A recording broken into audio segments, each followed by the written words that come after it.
Shine परिवार के आप सभी कस्टमर, सभी एसोसिएट, आप सभी को Rashid Naseem, chairman shine group का प्यार भरा नमस्कार। साथियों, पहले तो मैं कुछ जानकारी आपको दे दूं कि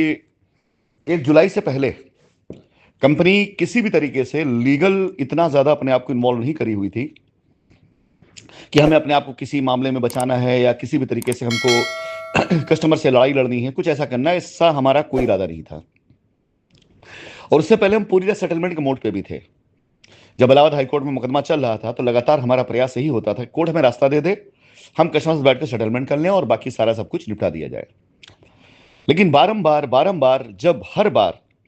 हर चीज की इंतहा खत्म होने लगी, 1 जुलाई के आदेश के बाद जब कस्टमर्स को पूरी तरीके से जाकर के अपना क्लेम, जो भी उनका था लीगल वालों को, उनको क्लेम उनका मिलता, और सारे लोग जिन्होंने वादा किया था अपने कस्टमर से पैसा दिलवाने का, वो उधर फोकस करते और सच्चाई बताते, तो हमें कोई शिकायत ना होती, हमें कोई एतराज ना होता और हम किसी प्रकार से कोई भी अड़चन कहीं ना डालते। लेकिन उसके बाद भी कंपनी के बारे में, हमारे बारे में, कंपनी की नीयत के बारे में वहां पर जिस तरह से माहौल बनाया जाना शुरू कर दिया गया और कस्टमर का फिर से एक बार दुरुपयोग किया जाने लग गया और स्पेशल कोर्ट में वसूली के नाम पर वहां पर धंधा की दुकान खोल दिया गया। कंपनी अपनी तरफ जो भी अप्रोच कर रही है उस अप्रोच को सिर्फ ये कह करके मना कर दिया था, कंपनी पास कुछ नहीं है, कंपनी कुछ नहीं देने वाली, जो देगी कोर्ट देगी। और इस तरह की झूठी चीजों में कस्टमर्स को उलझा करके फिर से एक बार बेवकूफ बनाया जा रहा है। तो मुझे अच्छे से पता है कि ये पैसा किसी को मिलने वाला है नहीं, तो मैं क्यों ना लड़ूं इस लड़ाई को, क्योंकि हमारा पैसा, हमारी जमीन कोर्ट के कब्जे में एजेंसी पास रहे, कस्टमर सही क्लेम ना डाल पाए, मुकदमा 10-20 साल तक चलता रहे, तो ना सरकार के काम जमीन आने वाली है, ना कस्टमर काम आने वाली है, ना कंपनी काम आने वाली है। इन सारी चीजों के मद्देनजर जो बात मुझे समझ में आई कि अब इस मामले को बाकायदा लीगली देखने की आवश्यकता है। तो आज सुप्रीम कोर्ट के लेवल से लेकर के लोअर कोर्ट तक कंपनी के पास पूरी की पूरी वकीलों की फौज है, जो अब तक लगाए गए सारे सारे इल्जाम, उनकी ऑर्डर की कॉपी, चार्जशीट, या आप लोग तरफ से जितने भी अब तक एक्टिविटीज हुई, एफआईआर, सबको बाकायदा दिन रात पूरी टीम पढ़ती भी है, कमियां भी निकालती है, और कहां क्या चीज हो सकता है उसको बाकायदा नोट करते हुए हम सब पूरी तैयारी के साथ अब एक्शन लेने जा रहे हैं। तो ये बहुत बड़ा फर्क हो चुका है कंपनी के पुराने रोल में और अब के रोल में। यानी पहले हम सिर्फ अकेले बात करते थे सेटलमेंट की, लेकिन जब सेटलमेंट के बाद भी लोगों ने इसे ब्लैकमेलिंग का धंधा बना लिया, तो अब कोई सेटलमेंट नहीं होगा, कोई ब्लैकमेलिंग नहीं होगी, कोई कंप्रोमाइज नहीं होगा। औकात किसी भी शख्स की आज की तारीख में कानून से बढ़कर नहीं हो सकती है, चाहे वो आप हो कस्टमर, चाहे आपके दलाल हो, और चाहे कंपनी हो।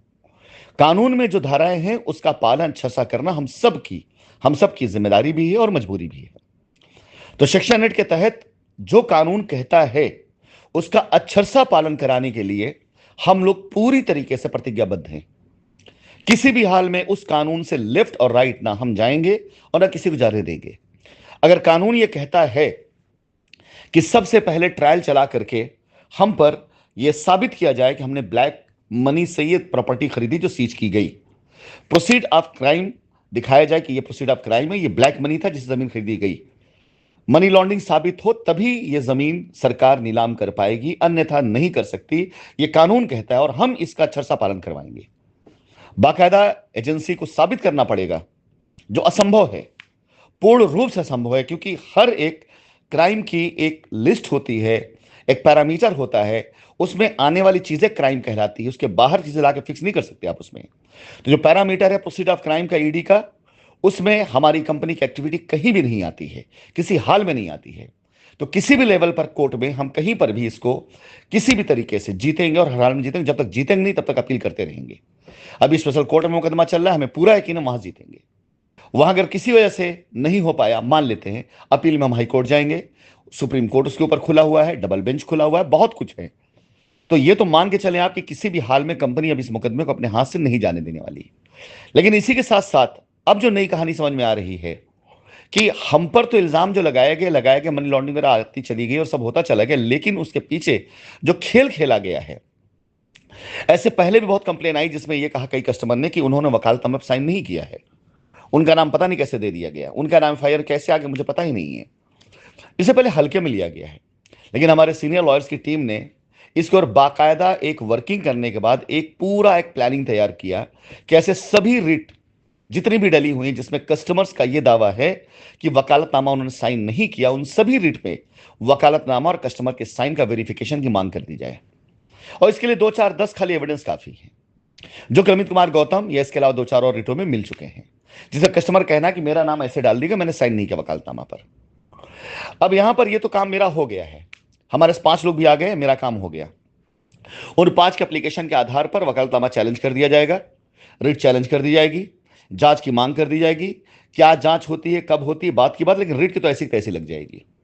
रिट आगे बढ़ ही नहीं सकती है, और ऐसे भी ऐसी तैसी हुई पड़ी हुई है रिट। लेकिन इस वॉइस नोट के जरिए आप सभी कस्टमर से मेरा अनुरोध है, जो इस घटना में पीड़ित हैं, यानी उन्होंने सिग्नेचर नहीं किया वकालतनामा पर और घर बैठे बैठे उन्होंने व्हाट्सएप से खाली अपना आईडी भेज दिया, आधार और वो बाकी चीजें, और सिग्नेचर बना दी गई एक्सपर्ट के जरिए। तो ध्यान रखिए, अगर आप इस चीज की सूचना हमें नहीं दे रहे हैं, कानून को नहीं दे रहे हैं, और जांच में आ गया, पाया गया, तो इस क्राइम के भागीदार आप भी कहलाएंगे। फिर आप ये कह के बच नहीं पाएंगे कि जी आपको तो पता भी नहीं था। क्यों? क्योंकि बाकायदा इसके बारे में प्रचार प्रसार किया जा रहा है, और सेक्शन 341 के तहत सबसे पहले इस पर मुकदमा चलेगा कि वकालतनामा फेक क्यों लगे, कितने लगे हैं और किसे लगाए गए हैं। बाद में बाकी सुनवाइयां होंगी। तो यार, इस रिट से ज्यादा रद्दी रिट, जिसमें हाईकोर्ट ने भी सवाल उठा रखा है, फेक डिमांड की गई है, फेक क्लाइंट लाए गए हैं, जो क्लाइंट आए वो खुद जेन्युइन नहीं है, तो एक दो हो समझ में आता है, यहां तो दसियों कमियों की पूरी सीरीज भरी पड़ी इस रिट के अंदर।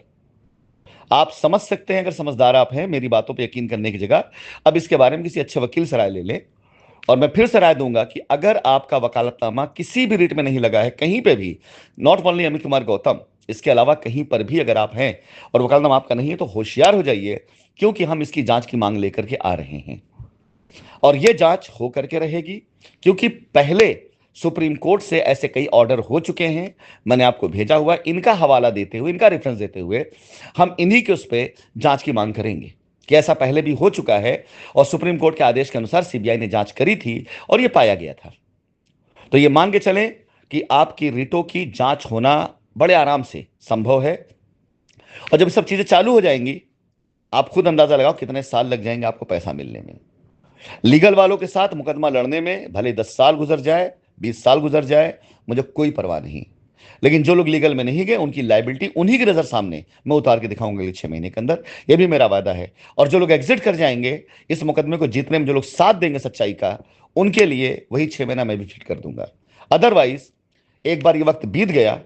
तो आपको मौका नहीं मिलेगा पलट कर वापस आने के लिए। बाकी लीगल एक्शन के लिए तो कंपनी बिल्कुल कमर कस के खड़ी है, कुछ भी हो जाए। मेरे पास दिन रात का एक ही काम है, और वो काम है अब तक कंपनी पे किए गए वो सारे सारे झूठे आरोपों या जितनी भी चीजें हमारे साथ, उसका पूरी तरीके से